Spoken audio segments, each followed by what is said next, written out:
There is a small town called Belpur. By day, it looks like any ordinary rural town. Quiet roads, scattered houses, and endless fields. But when night falls, even the wind seems to forget how to breathe. People say that after midnight, beneath the old peepal tree at the edge of town, a woman can sometimes be seen sitting in the dark. A baby rests in her arms. Her face is pale, her hair hangs loose, and on her lips there is only one whisper: "Where is my child?" At the far end of Belpur stood Raghav's house. From the outside it looked simple, almost peaceful, but inside a woman was being buried alive every single day. Her name was Anjali. It had been 8 years since her marriage. Within the first week, she understood that she wasn't brought into that house as a daughter-in-law, but as a servant.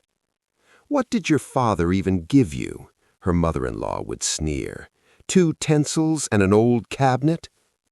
Anjali stayed quiet. Maybe tomorrow will be better, she would tell herself.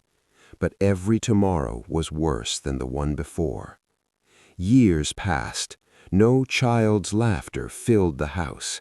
First came the whispers, then accusations. Soon the label stuck to her like a brand. Barren. One morning, Anjali was making flatbread by the stove. Her hands trembled. "These modern girls," Shanta said loudly to a neighbor, making sure Anjali heard every word. "Married for years and can't even give the family a child." Raghav laughed from the doorway. "Forget it, Mom. It's just her bad luck. My friend already has 2 kids in 2 years. Anjali turned the bread silently. Tears filled her eyes, but she made no sound. One afternoon, Anjali's parents came to visit. The moment her mother Rekha saw her daughter's face, she knew something was terribly wrong. "Move faster," Shanta snapped as Anjali served food. "If you can't carry the family name, at least serve hot meals." Rekha spoke gently. "Have you taken her to a doctor?" Bhairav laughed. "We did. The doctor said the problem is with the girl." It was a lie. There had been no doctor, no tests, just blame. Anjali lowered her head. Her father wanted to speak, but the fear in her daughter's eyes silenced him. Soon the whole town was talking. Women at the well whispered behind her back, "That's Anjali, the barren one. Raghav should remarry." Wherever she went, she could feel their fingers pointing at her.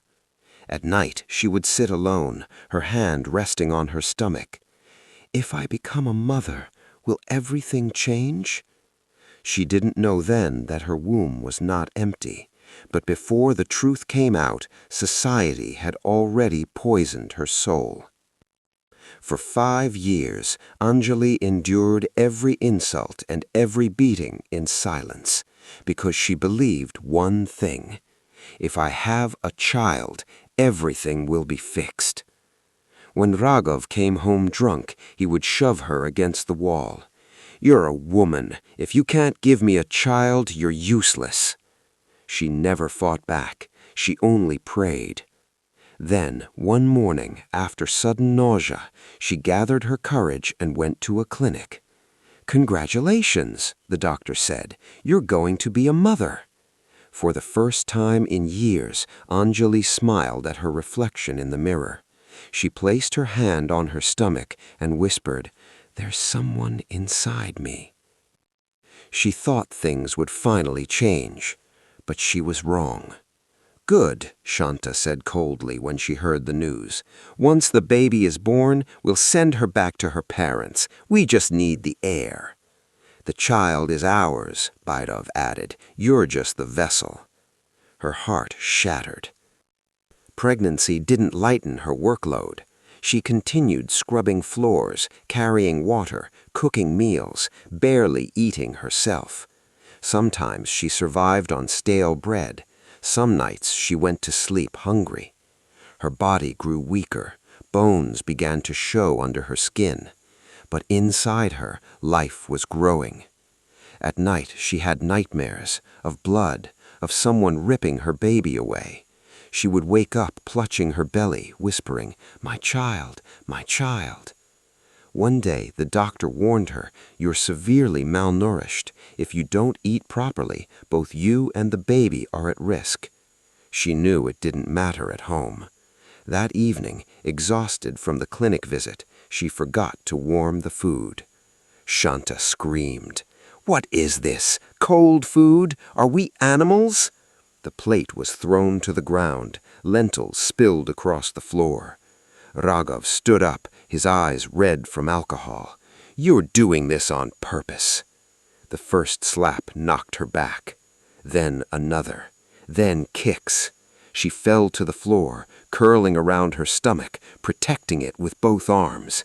"There's a baby inside me. Please, for the baby." No one moved to stop him. Shanta and Bhairav watched silently. Then, suddenly, silence.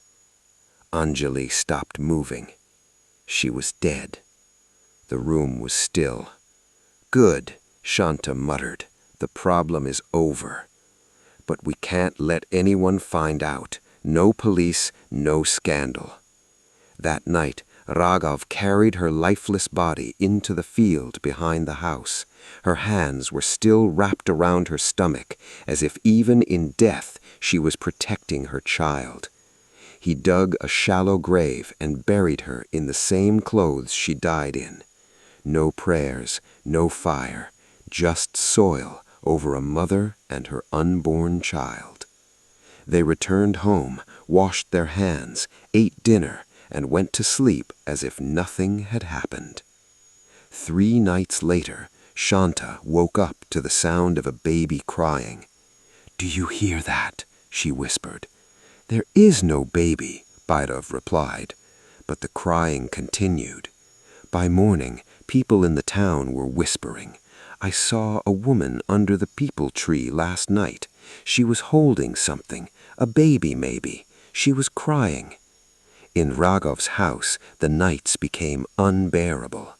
Sometimes they heard wailing, sometimes the sound of someone groaning in pain.